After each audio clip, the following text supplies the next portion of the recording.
El tema del día de hoy, hermanos, es Juan el Bautista. Este estudio está tomado de la revista El Alba en su versión en inglés, y ese estudio estaba diseñado para poderse leer, precisamente estudiar el día 9 de febrero de este año en curso. Entonces, bueno, ese es el estudio de esta semana, vamos a dejarlo así, en su versión en inglés. En español no está ahorita esta información, pero yo lo estoy leyendo directamente de la revista El Alba, haciendo la traducción de algunos puntos importantes. Ya saben que, bueno, su servidor pues también agrega algunos comentarios importantes al estudio. Como les comentaba, vamos a hablar hoy de Juan el Bautista. Vamos a leer, hermanos, de una Biblia. Vamos a leer vamos a escoger primero una Biblia. Estoy escogiendo ahorita qué Biblia vamos a utilizar el día de hoy. Vamos a utilizar la Biblia de las Américas del año 2000. Estoy revisando de qué año fue. Es la Biblia de las Américas de 1997.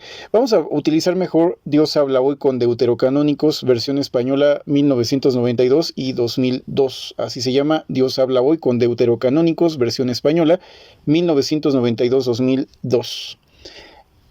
Como en todos los estudios del Alba, tenemos una lectura base y un texto clave. Vamos a tener nuestra primera lectura, que es la lectura escogida o la escritura bíblica escogida. Es Mateo capítulo 11. Vamos a leer Mateo capítulo 11, versículos 7 al 15. Les confirmo, hermanos, es Mateo 11, 7 a 15, que dice lo siguiente. Es Mateo 11, 7 a 15.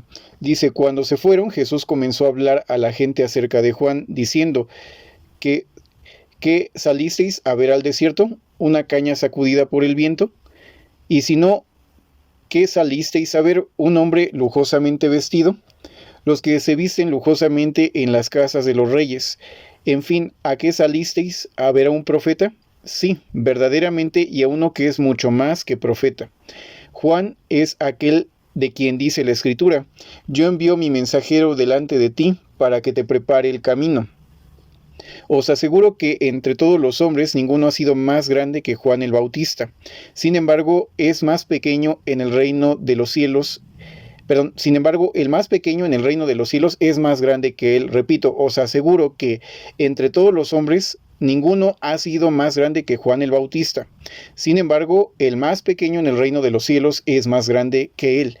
Desde que vino Juan el Bautista hasta ahora, el reino de los cielos se le hace violencia y los violentos pretenden acabar con él. Todos los profetas y la ley de Moisés anunciaron el reino hasta que vino Juan. Y si queréis creerlo, Juan es el profeta Elías que había de volver. Los que tienen oídos, oigan. Esto dice la Biblia. Dios habla hoy con Deuterocanónicos. Nuestro texto base, hermanos, es Mateo 11:11, que dice lo siguiente: os aseguro que de entre todos los hombres ninguno ha sido más grande que Juan el Bautista. Sin embargo, el más pequeño en el reino de los cielos es más grande que él. Tanto Malaquías, hermanos, como el profeta Isaías profetizaron que Dios seleccionaría a una persona que prepararía el camino delante de Jesús, o bueno, como un previo a Jesús, ¿no? De antemano prepararía el camino. Llegaría como un precursor para poder como aplanar la senda, ¿no? Entonces vamos a leer estos textos citados, hermanos, que es Malaquías 3:1, Malaquías capítulo 3, versículo 1, Malaquías 3:1, que dice lo siguiente: el Señor Todopoderoso dice: voy a enviar mi mensajero para que me prepare el camino. El Señor a quien estáis buscando entrará de pronto en su templo. Ya llega el mensajero del pacto que vosotros deseáis.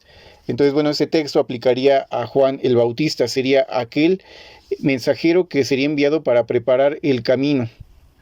Luego vamos a leer, hermanos, Isaías capítulo 40. Isaías capítulo 40, búsquenlo, hermanos, en su traducción bíblica. Isaías capítulo 40, versículo 3 al número 5. Dice: una voz grita: preparad al Señor un camino en el desierto, trazad para nuestro Dios una calzada recta en la región estéril. Rellenad todas las cañadas, allanad los cerros y las colinas, convertid la región quebrada y montañosa en llanura totalmente lisa. Entonces mostrará el Señor su gloria, y todos los hombres juntos la verán, el Señor mismo lo ha dicho. Eso es lo que dice Isaías 40, 3 al 5. Aquí nuevamente, hermanos, pues se nos habla acerca de que el Señor prepararía un camino en el desierto, que bueno, Él precisamente pues allanaría pues el espacio, ¿no? Estaría preparándose el camino para que bueno, el Señor enviara a su Hijo, ¿no? Para que Jesús precisamente llegara y pues hubiera ya algo creado, ¿no? Algo ya trabajado, vamos a llamarlo. Trazad para nuestro Dios una calzada recta en la región estéril, o sea, Él empezó a trabajar para que entonces Jesús llegara. Entonces vemos este punto. Este embajador especial, hermanos, del que estamos hablando en estas profecías, pues es Juan el Bautista. De hecho, vamos a leer otro texto, hermanos, que es Mateo 11:10, Mateo capítulo 11, versículo número 10, también citado en ese estudio. Mateo capítulo 11, versículo número 10, dice lo siguiente. Juan es aquel de quien dice la Escritura, yo envío a mi mensajero delante de ti para que te prepare el camino. Entonces vemos precisamente que Jesús apunta directamente que esas profecías citadas de Malaquías y de Isaías se cumplen directamente en Juan el Bautista. Entonces, como les comentaba, este embajador especial es Juan el Bautista, y no lo decimos nosotros, ¿verdad? El Señor Jesucristo es el que precisamente puntualiza este hecho. Luego nos comenta igual el alba, precisamente el estudio del alba. El ángel del Señor le informó al padre de Juan el Bautista que su esposa, o sea, la mamá de Juan, ya avanzada en edad, daría un hijo y que debían llamarlo Juan. Aquel ángel anunció, pues, acerca de Juan, o dijo acerca de Juan, que muchos hijos de Israel volverían a Jehová. Dice, Él preparará un pueblo para preparar un pueblo para el Señor. O sea, eso es lo que nos menciona aquí el texto, ¿no? De hecho, eso es lo que dice la Biblia, pero vamos a leerlo, hermanos, vamos a leerlo para que tengamos bien presente esa información. Es Lucas capítulo 1, versículos 5 a 17, es Lucas 1, 5 al 17. Dice, en aquel tiempo en que Herodes era rey de Judea, vivía un sacerdote llamado Zacarías, perteneciente al grupo de Abías. Su esposa llamada Isabel descendía de Aarón. Ambos eran justos delante de Dios y cumplían los mandamientos y leyes del Señor, de tal manera que nadie los podía tachar de nada. Pero no tenían hijos porque Isabel no había podido tenerlos. Ahora eran ya los dos muy ancianos. Un día en que al grupo sacerdotal de Zacarías le correspondía el turno de oficiar delante de Dios, según era costumbre entre los sacerdotes, le tocó en suerte a Zacarías entrar en el santuario del templo del Señor para quemar incienso, y mientras se quemaba el incienso, todo el pueblo estaba orando afuera. En esto se le apareció un ángel del Señor de pie al lado derecho del altar del incienso. Al ver al ángel, Zacarías se echó a temblar lleno de miedo, pero el ángel le dijo, Zacarías, no tengas miedo, porque Dios ha oído tu oración y tu esposa Isabel te va a dar un hijo, al cual pondrás por nombre Juan. Tú te llenarás de gozo y muchos se alegrarán de su nacimiento, porque tu hijo va a ser grande delante del Señor, no beberá vino ni licor, y estará lleno del Espíritu Santo desde antes de nacer. Hará que muchos de la nación de Israel se vuelvan al Señor su Dios, irá delante del Señor con el espíritu y el poder del profeta Elías para reconciliar a los padres con los hijos y para que los rebeldes aprendan a obedecer. De este modo preparará al pueblo para recibir al Señor. Entonces, como se menciona aquí, el ángel anunció algo muy importante, ¿no? Que muchos de los hijos de Israel volverían a Jehová debido al ministerio de Juan, precisamente. Él empieza a hacer que vuelva el corazón a Dios, ¿no?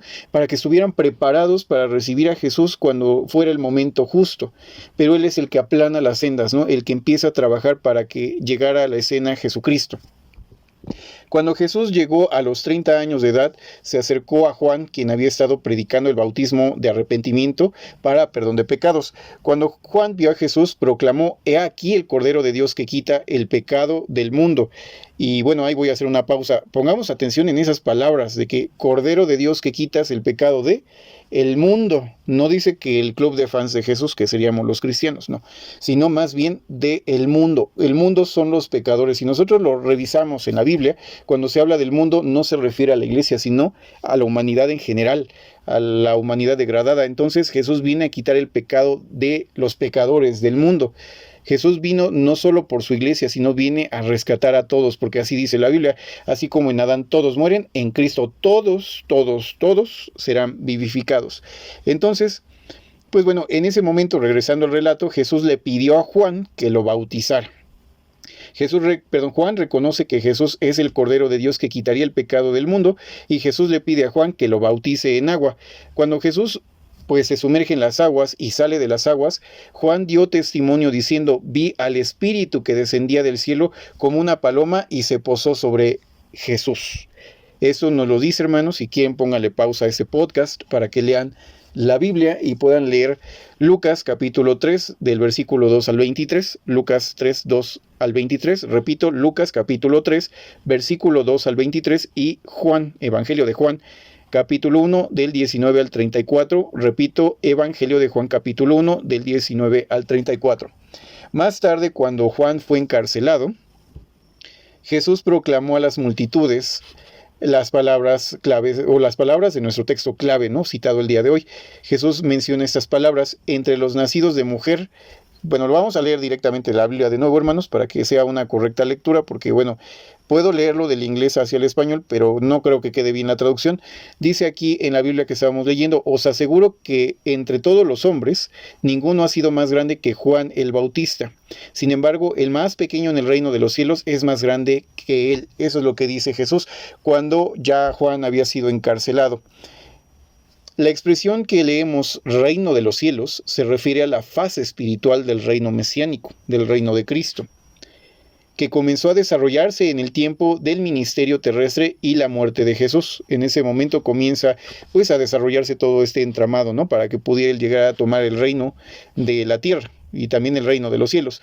Esto, bueno, siguió o tuvo continuación, porque inicia en esos momentos cuando Jesús comienza su ministerio en la tierra, muere, pero continúa a través de lo sucedido en el mes de Pentecostés, cuando el Espíritu Santo es derramado sobre las personas que dedicarían sus vidas para servir a nuestro Padre Celestial.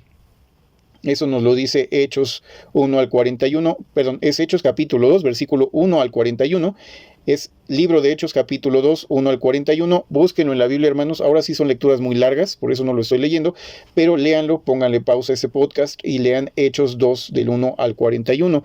Vamos a leer nosotros ahorita unos textos, hermanos, que es Romanos 12:1, donde, bueno, se nos invita a presentarnos como un sacrificio vivo, santo, acepto a Dios. Vamos a dejarlo hasta ahí para que pueda ser un poco más rápido, hermanos. Sé que algunos me han comentado que videos más cortos se les hace más fácil de entenderlos o comprenderlos, entonces pues estoy tratando de no abarcar ya tanto tiempo, pero vamos a leer, hermanos, Hebreos capítulo 3, versículo 1, es Hebreos 3:1, Hebreos capítulo 3, versículo 1, que dice: por lo tanto, hermanos, vosotros que pertenecéis al pueblo santo, que habéis sido llamados por Dios a ser suyos, considerad altamente a Jesús, el apóstol y sumo sacerdote, gracias al cual profesamos nuestra fe.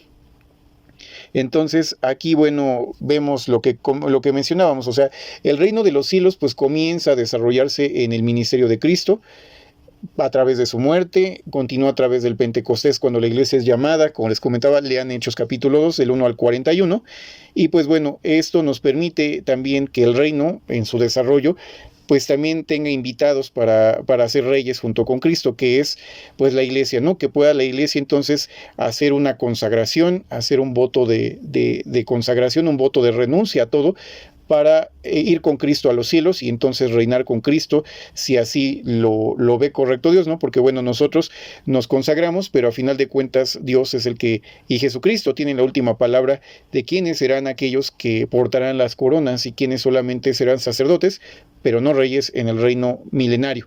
Entonces se nos abre la puerta a través de esto, ¿no? Romanos 12:1 nos menciona cómo ahora tenemos la oportunidad de presentarnos como un sacrificio tal como Jesús, y en Hebreos pues nos habla acerca de que nosotros pertenecemos a un pueblo santo, llamados a Dios a ser suyos. Hemos recibido un llamado de parte de Dios.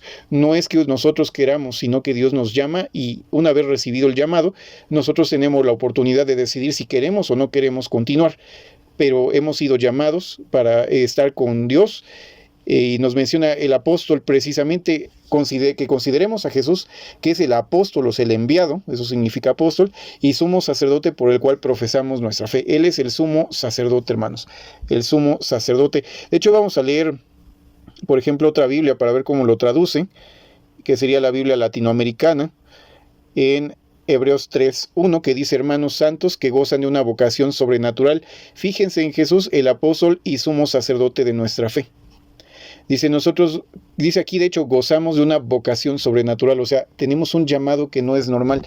Hemos sido llamados o convocados por Dios para este llamamiento. Entonces, es lo que podemos leer, hermanos. Ese llamado celestial ha continuado a lo largo de la edad evangélica hasta el presente. ¿Qué es la edad evangélica, hermanos? Bueno, en nuestra forma de comprender la Escritura de la Asociación de los Estudiantes de la Biblia, la edad evangélica comprende desde que Jesús comienza la iglesia en el mes de Pentecostés hasta el final de esta era, o sea, hasta el fin de este presente mundo malo. Esto es la edad evangélica. Previo a esta era la edad judaica, ¿no? La edad judaica. Previo a esto, hermanos, estaba la edad patriarcal y anterior a ello, pues estaba la primera dispensación donde el mundo era gobernado por ángeles. Eso es lo que nos dice la Escritura. Pero bueno, aquí ahorita estamos hablando de que el llamado celestial continúa siendo vigente mientras dure la edad evangélica. Una vez que finalice la edad evangélica junto con el fin de este presente mundo malo, pues ya no habrá nada que hacer, ¿no? Entonces ese es el momento. Entonces es lo que podemos observar. Uno de los títulos que en las Escrituras se le asignan a Jesús es, entre muchos otros, es como novio, ¿no? El novio. Ese es otro título que recibe Jesús. Como grupo, sus fieles seguidores se convierten en su novia, o sea, nosotros, la iglesia. Eso nos lo dice Apocalipsis 19:7. Apocalipsis 19:7. Vamos a leer Apocalipsis 19:7, que dice: alegrémonos, regocijémonos, démosle honra y gloria, porque han llegado las bodas del Cordero, su esposa se ha engalanado. Aquí observamos, bueno, que el Cristo, el Cordero, otro título de Jesús, bueno, tiene una novia, ¿no? Que se va a casar con esa novia. Vamos a leer también Apocalipsis capítulo 22, versículo 17, Apocalipsis 22, 17, que dice: el Espíritu y la esposa dicen, ven. El que escucha diga también, ven, y el que tenga sed, que se acerque, y el que lo desea, reciba gratuitamente el agua de la vida. Dice: el Espíritu y la esposa dicen, ven. O sea, en algún momento ya no es novia, sino la esposa, ¿no? Pasa de ser, pues ahorita llamada para ser novia, para la convocatoria de novia, pasamos ahora sí a ser novia y luego pasamos a ser esposa, ¿no? Tanto que en ese momento, para cuando se dan esas palabras, la esposa puede decir ven, o sea, decirle a las personas vengan, ¿no? La iglesia, hermanos, tiene como objetivo que en el reino milenario pueda, junto con Jesucristo, decir ven a aquellos que van a resucitar y decirles: quien tenga sed, pues venga, ¿no? Tome gratis el agua de la vida, acérquense, es gratis el agua de la vida, o sea, no les va a costar realmente ya nada. Pero en el caso de nosotros, pues sí, tenemos que hacer una consagración y una renuncia a todo. O sea, el ser parte del cuerpo de la novia, que posteriormente será esposa, sí tiene un costo. Mientras que para aquellos que estarán en el milenio, que sean resucitados en la parte terrestre, pues no, dice que es gratuita el agua de la vida, no tienen que pagar nada, solamente acercarse y tomar. Pero ahorita los consagrados, pues bueno, dejan mucho atrás, pero también el premio es también, pues, correspondiente de acuerdo a la voluntad de Dios y su gracia, pues a lo que se está dejando atrás. Entonces, Juan el Bautista, hermanos, explica que Juan el Bautista explicó: el que tiene... Vamos a leerlo mejor directo de la Biblia, hermanos, porque aquí viene mencionado, pero posiblemente no lo voy a leer bien, hermanos, está del inglés al español. Vamos a leer el texto, es Juan capítulo 3, versículo 29, Juan 3, 29. Dice lo siguiente: es el novio quien tiene a la novia, el amigo del novio es el novio quien tiene a la novia. El amigo del novio está a su lado y hace lo que él le dice, y se alegra con solo oír la voz del novio. Por eso me alegro sin reservas. O sea, aquí Juan dice que el novio tiene una novia, o sea, Jesús tiene a su iglesia. El amigo del novio está a su lado y hace lo que a él le dice. Lo que él le dice, o sea, él obedece a Jesús y se alegra con tan solo oír la voz del novio. Por eso me alegro sin reservas. Él no está diciendo que es parte de la novia, pero dice que él, pues, es amigo del novio. El ministerio de Juan pertenecía a la era anterior, a la era judía, que estaba a punto ya de terminar. O sea, estábamos pasando ya de la edad judaica, o sea, en el momento que Dios tenía el favor de Dios sobre Israel, a pasar a la edad evangélica, donde ahora ellos ya no tienen el favor de Dios temporalmente, y esa parte que ellos tenían pasa ahora a la iglesia, ¿no? Tener el favor de Dios. Entonces, pues estaba a punto de terminar la edad o la era judía, la edad judaica. Sin embargo, debido a que murió antes de que Jesús pues muriera y abriera la invitación para ser parte del reino de los cielos, porque nadie puede pues ser parte de la novia si Jesús todavía no abría la convocatoria. O sea, todavía no pasaba esa convocatoria. Entonces, él muere antes de que se abriera esa invitación para ser parte del reino de los cielos. Y Juan, no fue considerado como parte de la novia, aunque se regocijaba en ser amigo del novio. Esas son palabras de Juan, ¿eh? No es una interpretación. En realidad creo que es muy claro lo que Juan está diciendo. Juan el Bautista, junto con Abraham, Isaac, Jacob y todos los profetas, serán recompensados por su fidelidad, perdón hermanos, mal pronunciación. Repito, Juan el Bautista, junto con Abraham, Isaac, Jacob y todos los profetas, serán recompensados por su fidelidad al ser resucitados en la tierra como seres humanos perfectos. Serán príncipes sobre toda la tierra y servirán de instructores y ejemplos para toda la humanidad en la fase terrestre del reino. Recordemos algo, hermanos, ya hemos hablado aquí de los antiguos dignos, las personas que resucitarán en la tierra, hermanos, necesitarán también, pues, vamos a llamarlo pastores, o sea, vamos a decirle gente que haga cumplir las leyes del reino de los cielos, ¿no? ¿Cómo va a ser esto? Bueno, Jesús y la iglesia pues prácticamente quitarán a Satanás y sus demonios como gobernantes de este mundo y asumirán esa parte tanto Jesús como la iglesia. Y ellos serán los que gobiernen tanto el cielo como la tierra, por lo que podemos leer en las Escrituras. Sin embargo, para que el reino pueda estar completo, porque no pueden estar sin una fase terrestre, o sea, así como Satanás y sus demonios gobiernan ellos en las sombras, pero gobiernan a los reinos humanos, pero hay gobernantes humanos, ¿no? Hay gente visible que hace valer leyes, que está aquí, que, guía a la humanidad. Bueno, es lo mismo. Ahora, ¿quiénes serán la parte terrestre del gobierno de Cristo? Pues es toda la gran nube de testigos que habla el capítulo 11 de Hebreos.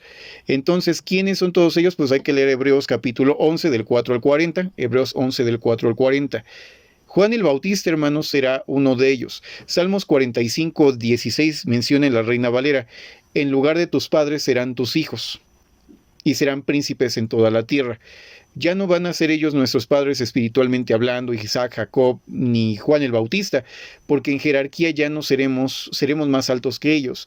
Entonces ellos serán como hijos nuestros y ellos serán los príncipes. No dice reyes, aclaro, y hay que tener cuidado con eso. Ellos no van a ser reyes, serán principales en el reino y ellos serán la parte visible del reino, quienes ayudarán a la humanidad a alcanzar, pues también junto con la iglesia, pues todas las gracias de Dios, ¿no? Ellos harán valer las leyes del reino en la parte terrestre. Vamos a leer un texto, hermanos, que viene aquí citado, que es Lucas capítulo 13, versículo 28. Lucas 13, 28. Lucas capítulo 13, versículo 28 dice lo siguiente: habrá llanto y rechinar de dientes cuando vean, dice Jesús a los judíos de aquel tiempo, cuando vean a Abraham, a Isaac y a Jacob y a todos los profetas en el reino de Dios, y ustedes en cambio sean echados fuera. Lo que está diciendo Jesús es que resucitarían también esos judíos que estaban oyendo su palabra. Entonces ellos estarían pues estando fuera. De hecho, si leemos más atrás, vemos muchas cosas, ¿no? Jesús, desde el versículo 22, menciona cómo iba enseñando en los pueblos, en las provincias. Y después dice, si a ustedes les ha tocado estar fuera cuando el dueño de la casa se levante y cierre la puerta, entonces se pondrán a golpearla y a gritar, Señor, ábrenos, pero les contestará, no sé de dónde son ustedes, no los conozco. Y entonces comenzarán a decir, nosotros hemos comido y bebido contigo y has enseñado en nuestras plazas. Pero les dirá de nuevo, no sé de dónde vienen ustedes, aléjense de mí todos los malhechores. Y habrá llanto y rechinar de dientes. Ahí viene lo importante. Jesús les estaba regañando, pero no les dijo que iban a ser destruidos, sino que dice, y habrá llanto y rechinar de dientes cuando vean a Abraham, a Isaac y a Jacob y a todos los profetas en el reino de Dios, y ustedes en cambio sean echados fuera. O sea, dice, gente de oriente y del poniente, del norte y del sur vendrán a sentarse a la mesa del reino de Dios. O sea, en el reino de Dios habrá resurrección de todas las personas. Vemos que esos judíos van a resucitar, a los cuales Jesús le estaba reclamando. Y sobre todo, menciona que verán a estas personas físicamente, los verán y verán a muchas personas que van a sentarse en estas posiciones de príncipes sobre toda la tierra, como dice Salmos 45:16. Y verán cómo se sienta esa gente en la mesa del reino de Dios, pero ellos que esperaban las promesas, ellos que creían que iban a ser reyes y sacerdotes, con gran desilusión verán que están fuera del reino. No se sentarán en el reino, ni en el cielo, ni tampoco en la tierra. O sea, no van a ser parte de ninguna posición en este reino. Sin embargo, Juan el Bautista y todos los demás que menciona tanto Hebreos 11 del 4 al 40, como Jesús, donde dice que vendrá mucha gente de oriente, poniente, del norte y del sur, pues entre esa gente estará Juan el Bautista. Será gente que serán los principales en el reino, que harán cumplir las leyes del reino sobre la tierra. Cuando Jesús dijo que el más pequeño en el reino de los cielos es mayor que él, no debemos inferir que Juan el Bautista y todos esos personajes justos mencionados en las Escrituras que vivieron antes del ministerio terrenal de Cristo fueron menos fieles que la iglesia evangélica, o sea que nosotros como iglesia en esta edad evangélica. No me refiero a la iglesia evangélica como tradicional. Cuando nos referimos a la iglesia evangélica, nos referimos a la iglesia nacida en esta edad evangélica. Entonces, repito, hermanos, no, cuando Jesús dice que el más pequeño en el reino de los cielos, o sea, en el reino celestial, es mayor que él, no debemos entender que Juan el Bautista y todos estos personajes justos ya mencionados en las Escrituras que vivieron antes del ministerio terrenal de Jesús fueron menos fieles que la iglesia. O sea, no, en realidad ellos fueron tan fieles o que nosotros tendrían que haber sido igual de fieles. Más bien significa simplemente que Dios los resucitará como seres humanos perfectos, y repito, como seres humanos perfectos en la tierra. La Biblia les prometió eso. Si leemos los salmos como el Salmo 37:11, me parece que es Salmos capítulo 37:11. Salmos 37:11 dice lo siguiente: los humildes heredarán la tierra y será grande su prosperidad. Entonces tenemos que entender, hermanos, que, o sea, de hecho el versículo 29 dice, los justos poseerán la tierra y en ella, y habitarán en ella para siempre.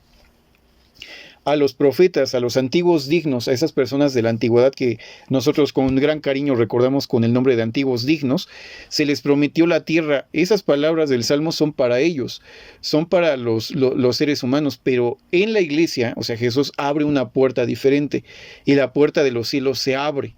Entonces, ellos se les prometió la tierra y ellos resucitarán como seres perfectos humanos en la tierra, tal como se les prometió. Mientras que a nosotros, como parte de la novia de Cristo, se nos ha prometido una resurrección diferente como seres espirituales perfectos, dándonos el Señor Jesucristo y nuestro Dios Jehová o Yahvé la inmortalidad y la naturaleza divina. De hecho, tendríamos que leer unos textos, hermanos, para finalizar. Vamos a leer 2 de Pedro, capítulo 1, versículo número 4. 2 de Pedro, capítulo 1, versículo 4. Por ellas nos ha sido concedido lo más grande y precioso que se pueda ofrecer. Ustedes llegan a ser participantes de la naturaleza divina. Repito, llegan a ser participantes de la naturaleza divina, escapando de la corrupción que en este mundo va a la par con el deseo. La Biblia nos dice que la iglesia cristiana, porque todo el Nuevo Testamento, hermanos, está escrito para la iglesia. No está escrito para nadie con esperanza terrenal. Todo es para los que tienen esperanza celestial.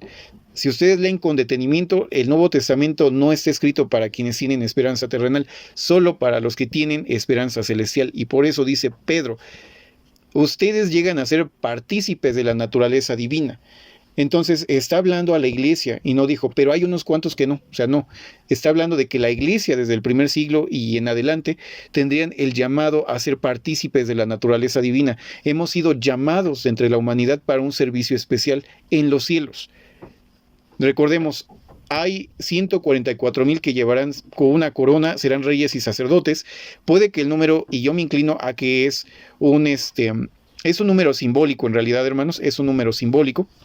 Aunque hay hermanos, la gran mayoría cree que es un número literal, pero yo me inclino a que es simbólico.